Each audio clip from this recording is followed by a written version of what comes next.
Hey guys, Garden here, coming to you guys with another video. So in this video, I'm going to be showing you guys my Cardfight Vanguard deck for Ezel. So Ezel recently just got some new support in G-BT07, which is very interesting. So I've messed around with the deck, tried to come up with some ideas, and I want your guys' input as well to see if you got any ideas for the deck. But yeah, I'm going to show you guys what I have so far, and hope you guys enjoy the video. Okay, so to start off with, for the grade 3s, we have 3 copies of Ezel himself. So we're running 3 of him because we're also running 2 copies of the Cross Ride. Now, the reason for this ratio is because of a new card we got. It was a grade 2, which is this thing called Flame Wind Lion Wonder Ezel. So what this card does basically is when it's called to the rearguard circle, whilst you have an Ezel Vanguard that's stood up, you can superior ride an Ezel from your deck on top of your Vanguard circle, and it gains 5,000 power till the end of turn.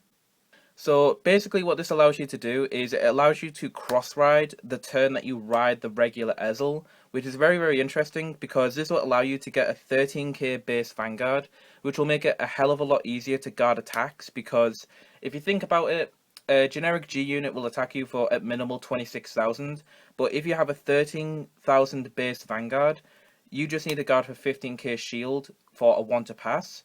Whereas in normal situations, you would have to do a 20k shield plus to guard that attack for 1 to pass. But yeah, having the access to a 13k base Vanguard just through the access of this grade 2 is very, very interesting. However, the thing I don't like about this card as well is that it doesn't really do anything else. It just allows you to get the superior ride off easier, but if you can't ride the regular Ezel first whilst having this, then you're a bit of a awkward situation there. So I have put this in the deck to sort of integrate this like combo, if you want to call it that, but I have put other stuff in the deck so you can play the deck more consistently as well. So yeah, so far we have 3 of this and 2 of this. And to go with them, we also have 3 copies of the Salvation Lion Grand Ezel Scissors. So fit all of them on the screen. So we've got all the Ezels. So yeah, the Salvation Lion Ezel, the Limit Break allows you to unlock all your reguards. So the reason this card's good is because it combats Link Joker, and also has a very good Limit Break for the fact that it allows you to gain the extra crit as well, and it gains more power the more reguards you have. So overall, pretty good card. And the main thing about this as well, which is why it's pretty good right now, is that it's one of the better Ezel grade 3s that has 11k base power. So yeah. If you haven't got these now and you find any that are available, then pick them up because they're only get harder to get.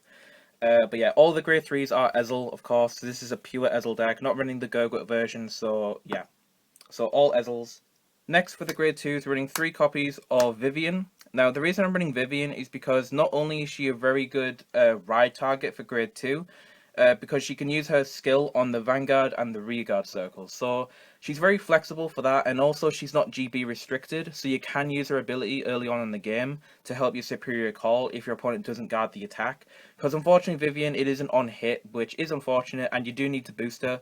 But it's a very nice card in general. A lot of people actually forget about this card, thinking that it, forgetting they can actually use her ability before striding and stuff. Which is actually very funny because I used to use this card back in the very first Ezel deck way back when. So yeah, 3 Vivian is very, very good ride target for the deck. Then we have 3 copies of Bagdemagus.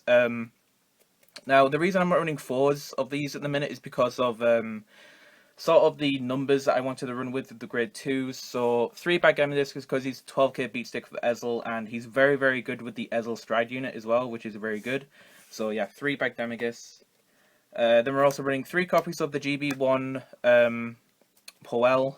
The reason I put this into the deck was because looking through the deck, the only way you had to superior call units from the deck was either through your Ezel Stride or through Vivian. And I didn't want to rely on a grade 2 that had to hit in order to get the skill off. So I put Poel in the deck just so I had more of a consistency with superior calling units from the deck, because all he needs to do is attack whilst being boosted. You just need GB1, so unlike Vivian, this is restricted to GB, but I still like having the extra recruiting power in the deck just so you can fill the board up more often. So yeah, 3 copies of Poel.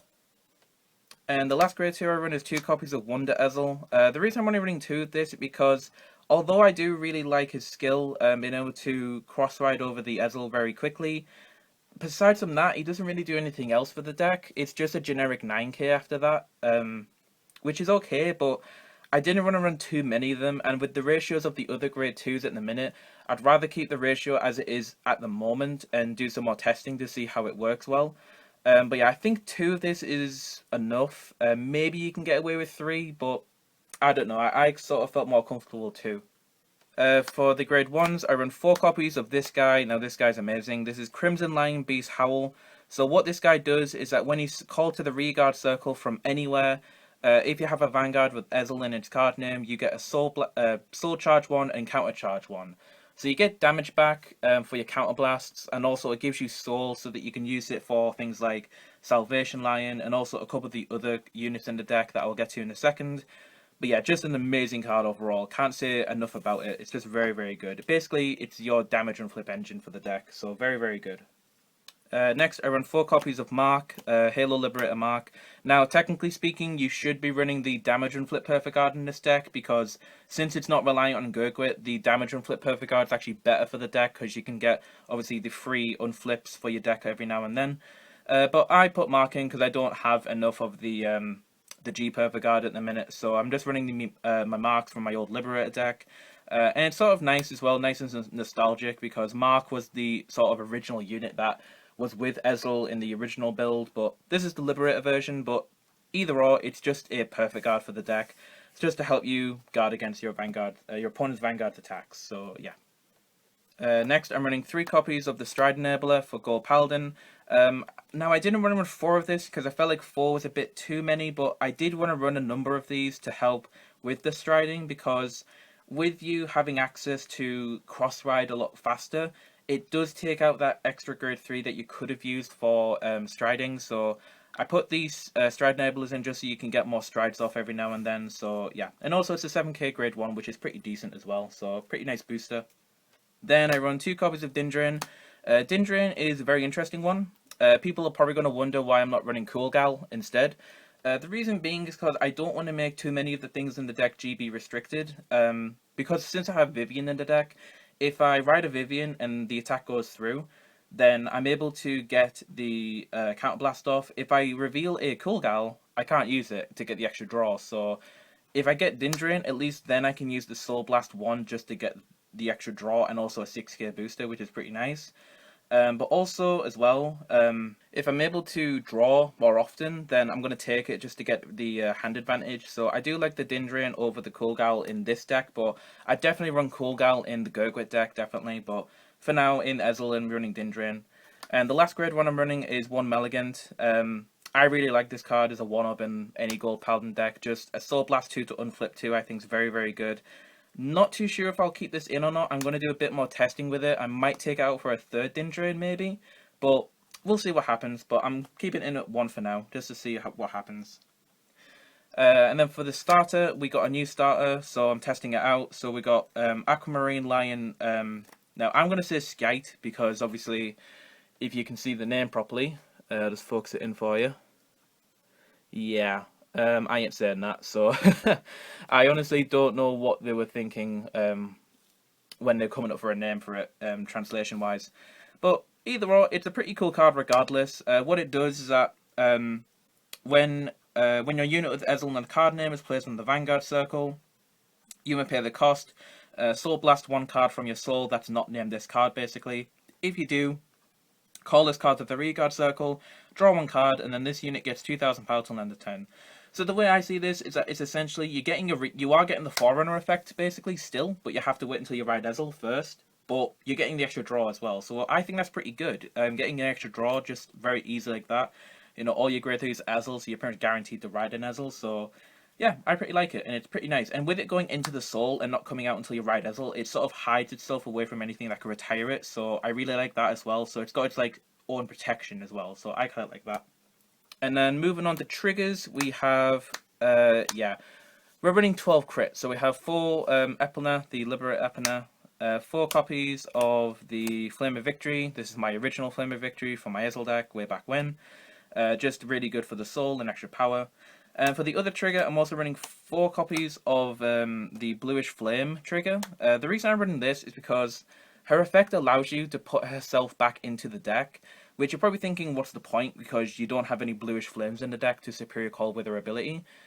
Yes, but with her having the access to put herself back in the deck, you can Superior Call her with a skill and get the extra power gain from something like Scourge Point or something like that, for example. So overall, I think she's not too bad. I think she's a nice third trigger to have in the deck. So yeah, so 12 crit, just because I think with any Ezel deck, I think high power crits is just the way to go. So yeah, running the 12 crit.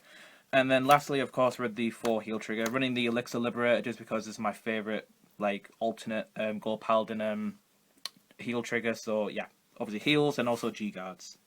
Okay, so next we have the G-Zone. So first we have 4 copies of the Ezel Stride. This is Absolute Lion King Mithril Ezel. Really, really cool. Really like this card's art. But yeah, really, really good with the fact that it's a Counterblast 1, Persona Flip 1 to unlock all of your regards and so look at the top 5, Superior Call 1. And then what happens is that the one that you call, it gains power equal to its own power, and also Ezel himself gains the power of that rearguard when it was called. So let's say you got a 9k grade 2, the 9k grade 2 would then become an 18k, and then Ezel would gain 9k power as well. So not only is your Vanguard column getting very powerful, but also your rearguard column is getting very powerful, which is why I went for the 12 crit build, because it just makes it a lot more pressurizing and a lot more like, you know, your opponent's got to be on hand with the guards and the shields to prevent the extra damage. So I think that's really, really good. So 1 Counterblast and Persona Blast plus an unlock of everything. Just brilliant. So 4 copies of the Ezel Stride, very, very good. Now, unfortunately, Gold Paladins didn't have a whole bunch of strides that we could mess around with at the minute. And also, I am missing the Gurgwit Stride and also the Sleemy G Perfect Guard. So for now, we'll sort of make do what we have. So I run 1 copy of Rising Shine Dragon. It's a very interesting card. It's a nice first turn stride just because it's very pressurizing, because you just Counterblast 1, unflip, Persona Flip 1 and the G-Zone, and you can unflip anything, by the way. You don't need to run more than 1 of this. And if you hit, you can look at the top 3 and Superior Call 2. So getting 2 units is pretty interesting, pretty good. It allows you to open up to a lot of cool things, like getting a counter charge and also a sword charge with the grade 1, and also a draw from Din Drain. So very, very interesting, very nice first turn stride, so very pressurizing. I quite like running it at 1. Then I'm running 1 copy of Campbell, again just a nice first turn stride in case you want to go for that instead. Then we're running 2 copies of Scourge Point. I'm only running 2 of this because the only things that have the power to bring things out that isn't a G unit is your GB1 grade 2 Poel and also your Vivian. So I don't know, I didn't really feel like running more than 2 Scourge Point. It's a very good card in the Gurgwit deck. I normally run 3 or 4 in the Gurgwit deck. But yeah, in the Ezel deck, just a 2 of in my opinion, so 2 of that. Then I'm running 2 copies of the Incandescence guy from the Fighters Collection that just came out, Fighters Collection 3. He's interesting. He's not amazing, but he's okay. You know, he's just an extra stride that you can use for the deck. As I said, Gold Paladins still have a whole bunch of strides that you can use, but some okay ones. And then 2 copies of Spear Cross, not Scourge Point. I'm a big fan of this card because the reason I like it is the fact that if you go against someone who's using Narukami or Kagaros, basically a deck that has a lot of retiring power, this guy can potentially fill up your entire field again, which I really like the idea of. Now, a Counterblast 2 and Persona Flip is a bit costly, but I still like it. I still like him as a card, so I'm running 2 copies of him in the deck. And then for the G-Guardians, I'm running 1 copy of Screw, 1 copy of Dismal, and then 2 copies of the generic Gold Paladin G-Guard from the Fighters Collection. If I were you, I'd probably take out maybe the Dismal for the Sleemy G-Guard from the G-BT07. But yeah, this is what I have so far, and yeah, it's okay. So yeah, there you go guys, that was my Ezel deck for G-BT07 with the new support. If anything, the grade 1 was probably the best support card out of all of them. The grade 2 is okay, but again, as I said earlier, I don't really like the restrictions it has with, you know, once you've got the cross ride done with, that's it, that's all you can do with it. So yeah, as I said earlier, tell me what you guys think. If you've got any suggestions for the deck, any ideas that I haven't thought of, drop in the comment section, because I haven't noticed anyone else make this deck yet, so I hope you guys enjoyed. Leave a like if you liked the video, comment down below, and I'll catch you guys later. See you later, guys. Bye.